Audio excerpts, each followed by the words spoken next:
Welcome. If you want to customize Always On Display in your Samsung Galaxy Z Fold 3 5G, at first you have to open the settings. Next, scroll to the lock screen and tap on the Always On Display.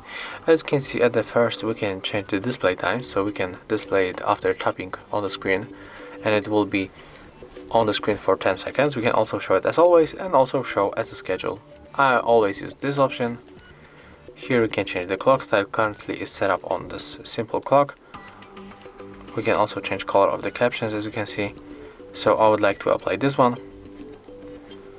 Here we can change the screen orientation from the portrait to landscape and vice versa.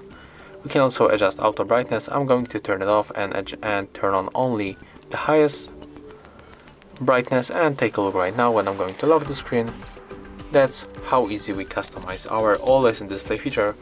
So if you find this video helpful, remember to leave a like, comment and subscribe.